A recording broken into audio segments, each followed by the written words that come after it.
Bonjour, le choix de Dieu. Voici la mardi matin. Exode 31, 1 et 2. L'Éternel parla à Moïse et dit, sache que j'ai choisi Bésaleel, fils d'Uri, de la tribu de Juda, et je lui ai donné pour aide Oholiab, fils d'Aïsamak, de la tribu de Dan. Il s'agit ici de la construction du tabernacle. Il faut savoir que dans l'ancienne dispensation, il y a eu deux grandes constructions hors normes. C'est le tabernacle au temps de Moïse et c'est le temple au temps de David et de son fils Salomon. Mais ce que j'aimerais souligner ici ce matin, c'est le principe de choix qui reste le même pour ces deux grandes constructions hors normes. Qui choisit les ouvriers? Dieu dit, c'est moi. Et Dieu dit à Moïse, sache quoi? Ça veut dire, en d'autres termes, ne t'hasarde pas, Moïse, à faire des choix à ta convenance à toi. Oui, parce que Moïse était une éminence intellectuelle, capable de faire de bons choix. Dieu a dit, non, mon œuvre, c'est moi qui choisis les ouvriers.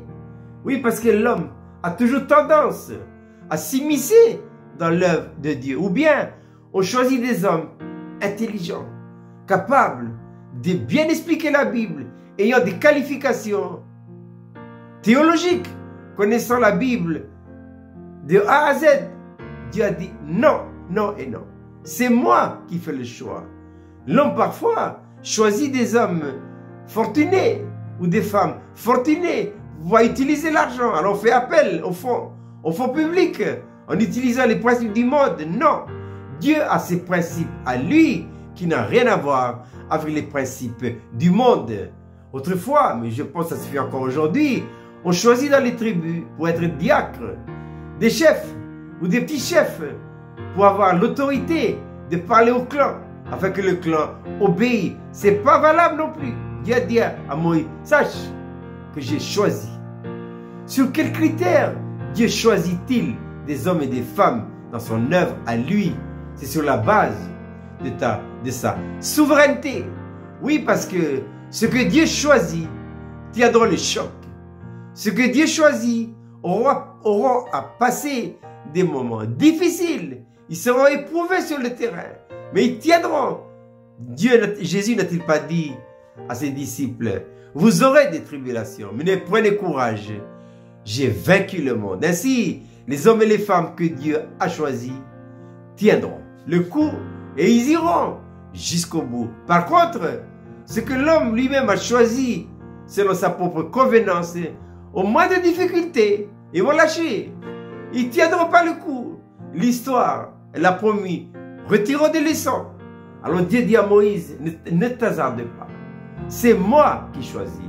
Dans Jean chapitre 6, eh bien, les disciples étaient très nombreux qui suivaient Jésus. Et après quelque temps, beaucoup ont fait défection. Il ne restait plus que 12. Le Seigneur dit à ses disciples, et vous, ne voulez-vous pas aussi vous en aller comme les autres? Pierre a répondu, Seigneur, à qui irions-nous? Tu as les paroles de la vie. Jésus a dit, oui, oui, parce que c'est moi qui vous ai choisi.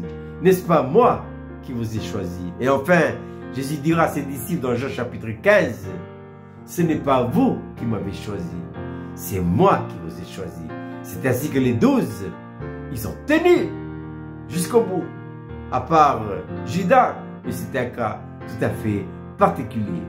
Je répète cette belle petite manne pour ce matin.